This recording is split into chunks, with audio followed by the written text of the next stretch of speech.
Me quero trazer para adiante com essa aqui de quatro edição que nós trabalhamos de torneio de tênis. Maneira nós tudo por awak, com o torneio cada ano está crescendo. Me quero que tudo o qual com nosso esforço, que nós está assim para nossa juventude, me quero que te aplaudir para sobre que nós mestre tenha esse deporte para nós guiar nos muito de bom caminho. Não somente tênis, pero tudo muito que te praticar deporte tênis, começar a ter um bom estúdio e não caminhar no caminho correto. Me quero pedir forte aplauso para a full delegação do país que te apresentar e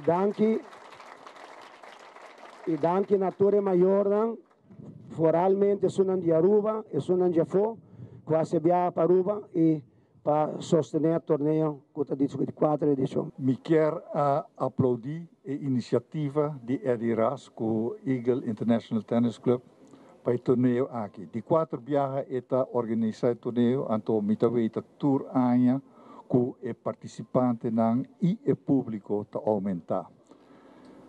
Lo que Eddie está fazendo é pôr sua ação, sua paixão, mostrar aqui, então sei que tênis.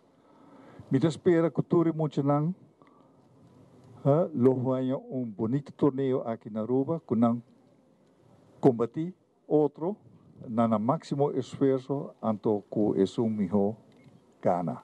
Awe, vai começar torneio que já acaba 4 anos para organizar e nós temos visitantes maior, chefe de delegação, coach que está visitando e sempre para nós é prazer para chamar bom menino na gente de exterior aqui na Aruba e mostrar a cordialidade que nós temos como arubiano e como bom receptor de pessoas de Afo.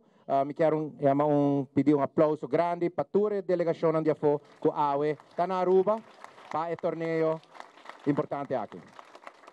Para aqui como te quer, que o torneio aqui está sumamente importante. Grande amigo de mim, maneira meu irmão Hombra mencionou o rato passado, está organizador do torneio aqui. Ela dedica grande parte de sua vida na sinha outra pessoa na deporte de tênis. Deporte que requer disciplina, precisão, condição, mentalmente vamos estar forte. E para tal motivo, me chamo o Sr. Eddie Ras, por favor, para adiante.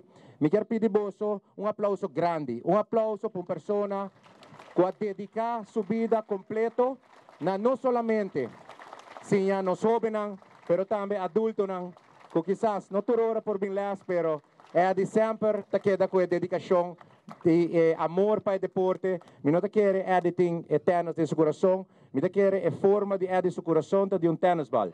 Nós agradecemos pela dedicação grande que sempre boa hinca de nós jovens, que sempre boa inculcar e disciplina, e sentido de competitividade, e precisão de cada de nós jovens. Dia mais, hope danke para organizar bonito torneio aqui dia mais e que Deus bendicionado para por seguir criar mais talento aqui na Aruba de deporte de tênis.